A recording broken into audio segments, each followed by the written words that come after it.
Okay, so this video is alluding to, or picking up what I alluded to in the last video, which was the cutting canvas, and this is in regards to patterns, or the cutting of coats for different regions. So we'll go through this kind of quick. It might be fun and nerdy for some people, but it's old hat for me, and it's something that I've talked about ad nauseum, and it gets boring, so my fault. So anyways, I cut majority Roman suit, but it's a Roman cut that's completely different than what most people think of Roman cuts. So when people think of Roman cuts, they think of Brioni. Brioni does not cut a Roman cut. I'm sorry, everyone yell at me, have Brioni sue me, I don't care, whatever the hell. In my opinion, Brioni doesn't cut a Roman suit, okay? A Roman suit is very specific. It does not have a side body. So here we go. So now we're going down a rabbit trail. Try to hang on.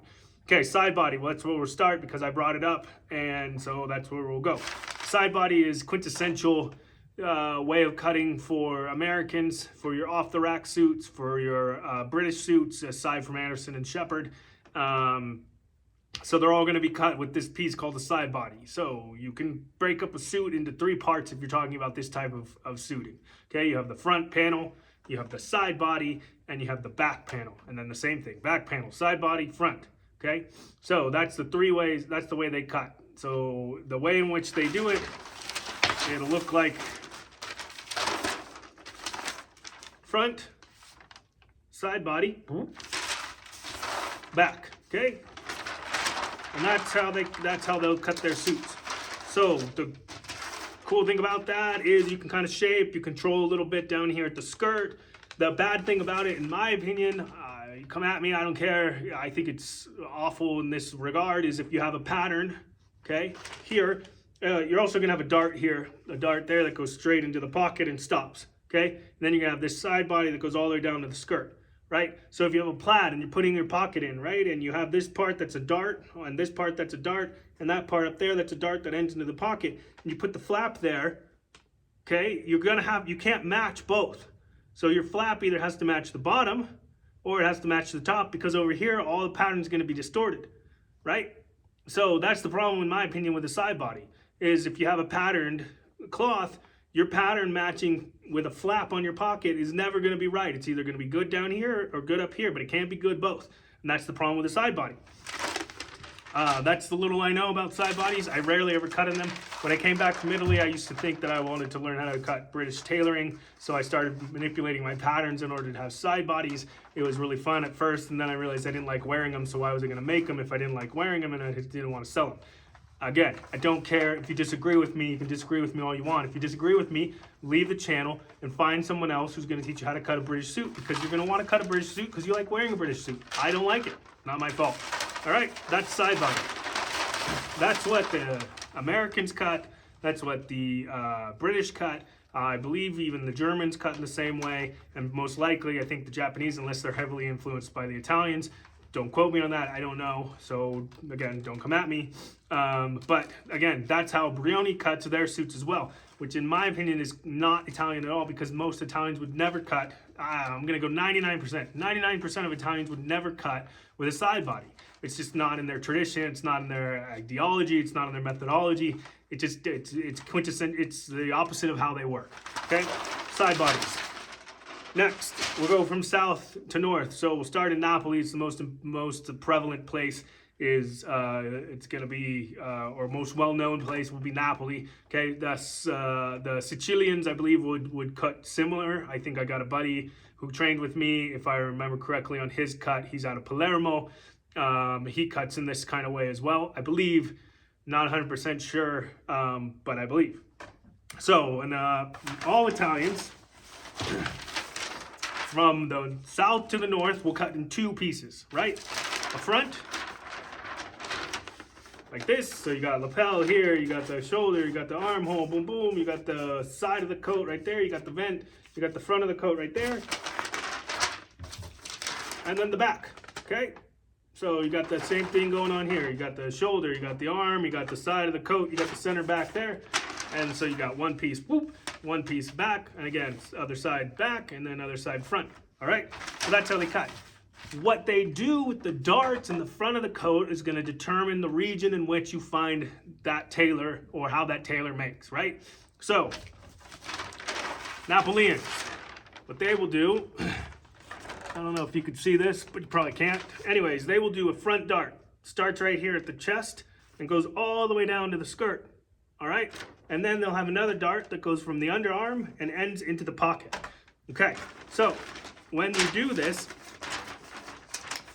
sorry, I'll straighten that out. So what you have when this dart right here is going to go all the way down. The pocket, though, on a Napoleon dart suit is going to intersect that dart, all right? So the dart's going to come down, the pocket's going to break it, and then the dart's going to continue all the way down to the hem, and then this one's going to end in the pocket.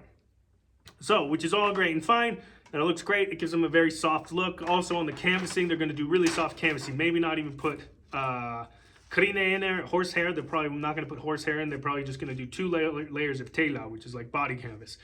Sometimes they'll put a horsehair canvas in there, but their goal is to be as light as possible. Soft, light, and easy to wear. The dart in the front is going to go all the way down to the skirt, and that's going to control the skirt, so that's going to give them the ability to cup it around the hips and the seat, all right? But again, that pocket is going to break that. The great thing about this is, for the most part, when you're putting in the flap, you're going to have a really easy time of having the patterns match on both top and bottom. So it's fantastic that way. You might have a little bit of issue when you come out here past there, but for the majority of the time, the Napoleons are not going to put a flap on their pockets. They just don't see the purpose of it. It adds more weight, it adds more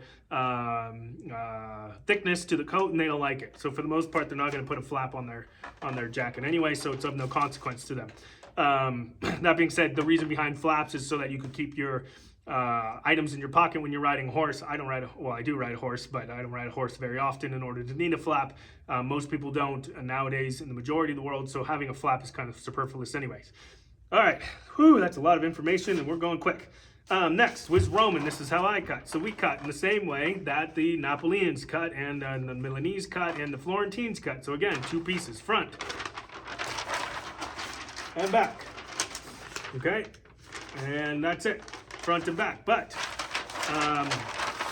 here, I'm gonna edit this out real fast because I just wanna give you guys better look. So I'm gonna press these down real fast so that you can see these a little better without them clipping around and everything.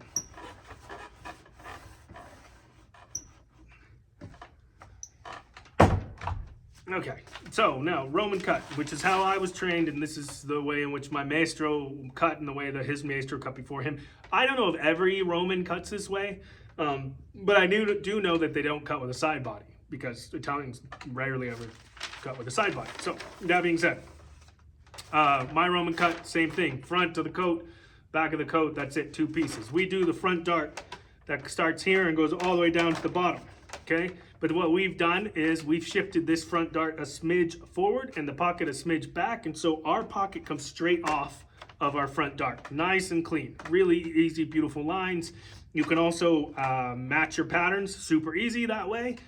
This dart, again, comes into nothing right there at the pocket, so you won't have any distortion of the pattern down here, so you can always match your patterns. In fact, most people don't realize this when they buy a Roman suit from me, and they always worry about pattern matching. It actually is really easy to pattern match this way, especially with this front dart that goes all the way to the hem. Our front dart helps control the skirt as well, and so you can cup it real easy. So that's a Roman cut suit. Next cut suit.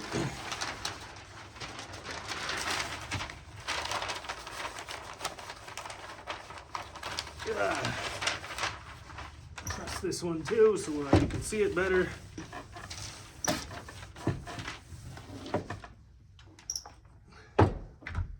Okay, the next cut suit is a Florentine style suit. Look, I'm just holding up the same stinking pattern because it's all the same from north to south. It's just how you manipulate the darts. Florentines are gonna have no front dart whatsoever, all right? So there's nothing up here in the front, and they control all of their shape and all their chest from the under dart right here than the side. So that means is they have to shift their pocket a little bit over, because if you take away that dart, you're gonna have too much extra space in there. So they shift their pocket that way. That's gonna shift the dart that way as well, towards the front of the coat. And they're gonna take a little more off in the chest under the arm here, and probably a little bit more in the waist, and then you can actually shape the coat that way. Now, most people think, oh my gosh, without that front dart, how do you shape the coat? How do you keep that shape? And I thought the same thing until I started cutting Florentine, because now I work for a Florentine tailor, Florentine company. And so I give the option to my clients to get a Florentine style suit. And I've cut it a few times, and it actually gives you more shape. And I have no idea why, that this dart right here, actually I do know why, because I know that this dart right here controls your shape, because that's basically right here, which is where your shape wants to be. Your shape doesn't want to be at the side seam, which is back there, because that's worthless. That just shapes the back of your coat, which is fine if you need to do that. But if you really want to shape people's coats, you do that. That's $1 million a lesson right there, that I'm giving you for free, and I don't know why I did it, but I did it. So shape coats from here. Think about it, okay? Use your brain. But the way in which you control the chest and the whole drape of the coat and everything like that is going to be manipulated by the canvas. So you need to learn how to cut canvas correctly, because the canvas is how you're going to manipulate or mold the cloth to the body. Think of the canvas as the foundation of a house, okay?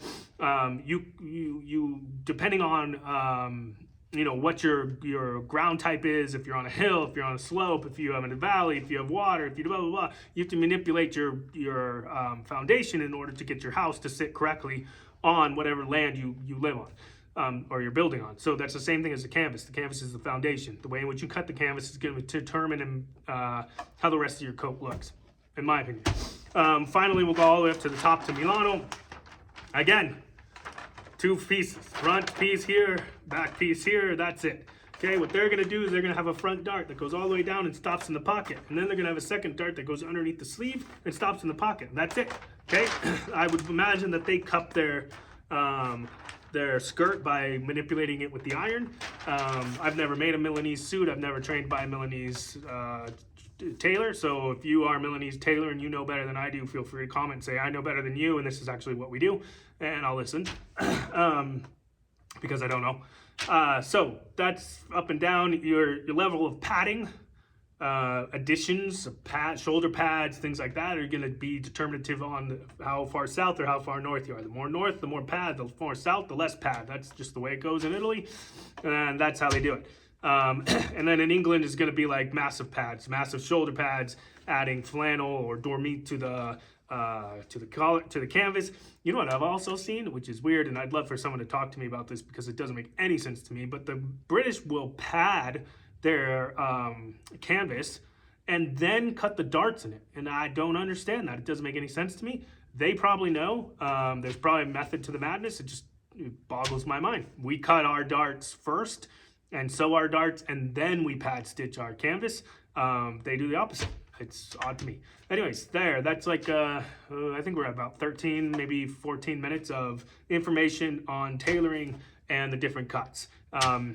Hopefully that made everybody happy and wetted your whistle and got you excited for tailoring. If not, if you want more information, put a little note at the bottom that says, I'm a giant tailoring nerd and I need more information, and maybe someday, maybe, I don't probably think so, but maybe I'll listen and I'll do another video.